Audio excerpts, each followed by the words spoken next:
Digital પ્લેટફોર્મમાં હું સુભાષ તમારું સ્વાગત કરું છું. મિત્રો, પાછલા એક અઠવાડિયામાં રાજ્યના મોટાભાગના જિલ્લાઓમાં મેઘરાજાએ ધબધબાટી બોલાવી હતી અને ખાસ કરીને અમદાવાદ, સુરત, નવસારી અને વલસાડની વાત કરીએ તો ત્યાં એવો મેઘતાંડવ થયો હતો કે ખરા અર્થમાં એમ કહી શકાય કે મેઘમહેર થઈ હતી કે પછી મેઘકહેર થયો હતો એ કહેવું જરા મુશ્કેલ થઈ પડ્યું હતું. ત્યારે અત્યારે એમ કહી શકાય કે હાલની તારીખે મેઘરાજાએ થોડા ખમૈયા કર્યા છે, થોડી શાંતિ ધરી છે, થોડી ધીરજ ધરી છે, પરંતુ આ શાંતિ જે છે એ વધારે સમય સુધી રહી શકવાની નથી, કારણ કે હવામાન વિભાગ તરફ જે આગાહી કરવામાં આવી છે એ આવનારા 4 દિવસમાં ગુજરાતમાં ભારેથી અતિ ભારે વરસાદની જે છે એ આગાહી કરવામાં આવી છે.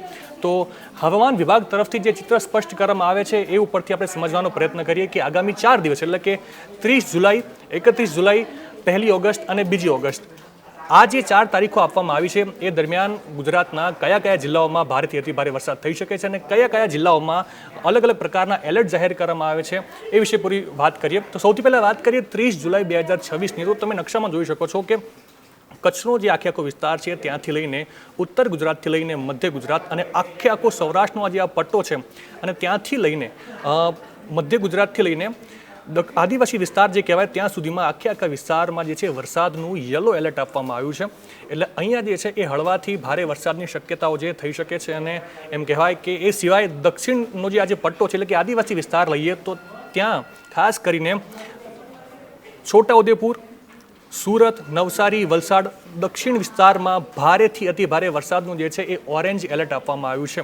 એટલે કે 30 જુલાઈ 2026ના રોજ એટલે કે આવતીકાલે ગુજરાતમાં કચ્છ, મધ્ય ગુજરાત અને સૌરાષ્ટ્રનો આખો વિસ્તાર અને ઉત્તર ગુજરાતનો જે બોર્ડરનો ભાગ છે ત્યાં સુધી એ જે છે યલો એલર્ટ જાહેર કરવામાં આવ્યું છે અને આદિવાસી પટ્ટો અને ખાસ કરીને દક્ષિણ ગુજરાતમાં ભારેથી અતિ ભારે વરસાદનું જે છે એલર્ટ આપવામાં આવ્યું છે. એટલે આ વિસ્તારમાં આખું યલો એલર્ટ છે અને દક્ષિણ ગુજરાતમાં ઓરેન્જ એલર્ટ આપવામાં આવ્યું છે. હવે વાત કરીએ 31 જુલાઈ 2026ની. તો 31 જુલાઈ 2026ના રોજ હવામાન વિભાગ તરફથી જે ચિત્રો સ્પષ્ટ કરવામાં આવ્યા છે એમાં 3 પ્રકારના એલર્ટ આપવામાં આવ્યા છે.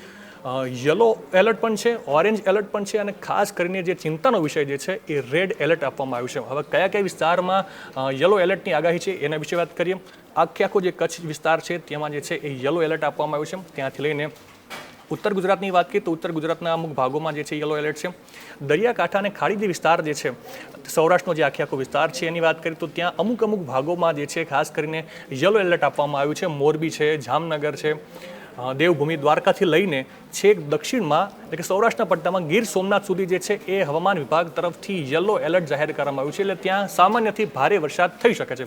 હવે વાત કરીએ ઓરેન્જ એલર્ટની તો સૌરાષ્ટ્રના જ વિસ્તારમાં રાજકોટથી લઈને અમરેલી, ભાવનગર, બોટાદ આ તમામ વિસ્તારમાં જે છે હવામાન વિભાગ તરફથી જે છે એ ઓરેન્જ એલર્ટ જાહેર કરવામાં આવ્યું છે. મતલબ આ વિસ્તારમાં ભારેથી અતિ ભારે વરસાદ થઈ શકે છે, વીજળીના કડાકા ભડાકા સાથે વરસાદ થઈ શકે છે અને એ સિવાય ગુજરાતનો જે દક્ષિણનો જે વિસ્તાર છે એટલે કે આદિવાસી જે પટ્ટો જે છે એમાં મિક્સ પ્રતિસાદ થયો છે. એટલે એમ કહી શકાય કે અમુક ભાગોમાં ઓરેન્જ એલર્ટ છે અને ક્યાંક રેડ એલર્ટ પણ આપવામાં આવ્યું છે. રેડ એલર્ટ ક્યાં આપવામાં આવ્યું છે તો ખાસ કરીને અમદાવાદમાં પાછલા દિવસોમાં જે મેઘતાંડવ થયો હતો એવો જ મેઘતાંડવ ફરીવાર થઈ શકે છે.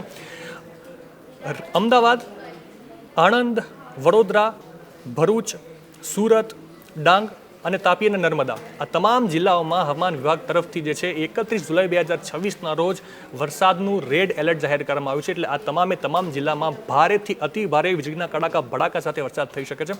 હવે વાત કરીએ ઓરેન્જ એલર્ટની. જો મેં જણાવ્યું એમ કે દક્ષિણ ગુજરાતની સાથે સાથે મધ્ય ગુજરાત અને સૌરાષ્ટ્રનો જે પટ્ટો છે ત્યાં પણ ઓરેન્જ એલર્ટ આપવામાં આવ્યું છે. ભાવનગર લઈ શકો છો આપણે, અમરેલી અને એ સિવાય દાહોદમાં, છોટાઉદેપુરમાં અને પંચમહાલમાં વરસાદનું જે છે એ ઓરેન્જ એલર્ટ આપવામાં આવ્યું છે. એટલે એમ કહી શકાય કે 31 જુલાઈ 2026ના રોજ સમગ્ર ગુજરાતમાં ભારેથી અતિ ભારે વરસાદ થઈ શકે છે.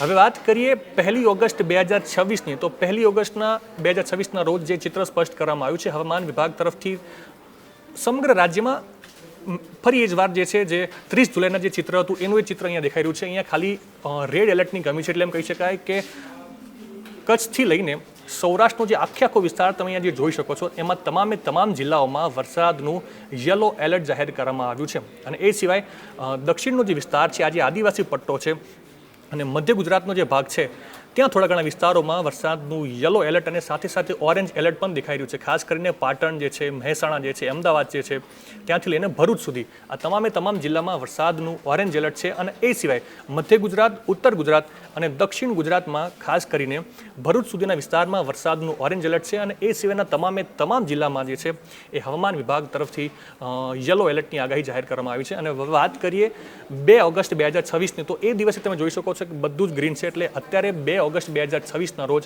હવામાન વિભાગ તરફથી કોઈ પણ પ્રકારનું એલર્ટ આપવામાં આવ્યું નથી.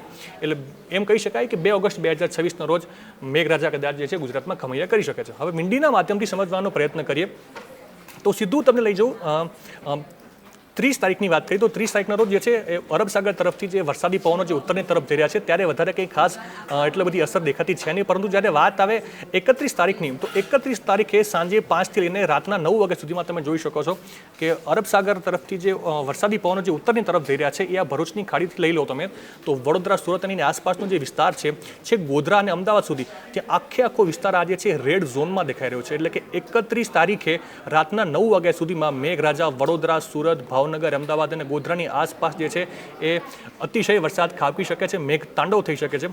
વાત કરીએ 1 ઓગસ્ટની, તો 1 ઓગસ્ટે બપોરે 3 વાગ્યા સુધીમાં આખી આજે જે પેટર્ન તમને ચેન્જ થતી દેખાય છે. જે જગ્યાએ સુરત અને વડોદરામાં વરસાદ હતો આની પહેલાના દિવસોમાં, એની આખી પેટર્ન ચેન્જ થઈને મોરબી સુધી વરસાદ ખેંચાયેલો જોવા મળી શકે છે. ભરૂચની ખાડીથી લઈને છેક વડોદરા, ભાવનગર, મોરબી અને અમદાવાદ સુધીના વિસ્તારોને જે અસર થઈ શકે છે. આમ તો જ્યારથી એમ કહેવાય કે ગુજરાતમાં વરસાદનું આગમન થયું છે ત્યારથી જ કચ્છનો જે વિસ્તાર જે છે કોરો રહ્યો છે. પરંતુ 1 ઓગસ્ટના રોજ એમ કહેવાય કે રાપરથી લઈને ભુજ અને મોરબી, રાજકોટથી લઈને ભાવનગર અને ભરૂચની ખાડીથી લઈને છેક વડોદરા સુધી એ મેઘરાજા જે છે ગુજરાતભરમાં મહેરબાન થઈ શકે છે. ટૂંકમાં વિંડીનું અનુમાન જોતા અને હવામાન વિભાગ તરફથી જે આગાહી કરવામાં આવી છે આવનારા 4 દિવસમાં, એનું આખું જો સમીકરણ જોઈએ તો એવું લાગે છે કે આવનારા 4 દિવસ ગુજરાત માટે ભારેથી અતિ ભારે સાબિત થઈ શકે છે. અત્યારે બસ આટલું જ. નવી અપડેટ સાથે હું આપને મળતો રહીશ. દેશ દુનિયાની તમામ ખબરો માટે આપ જોડાયેલા રહેજો સંદેશ ડિજિટલ સાથે.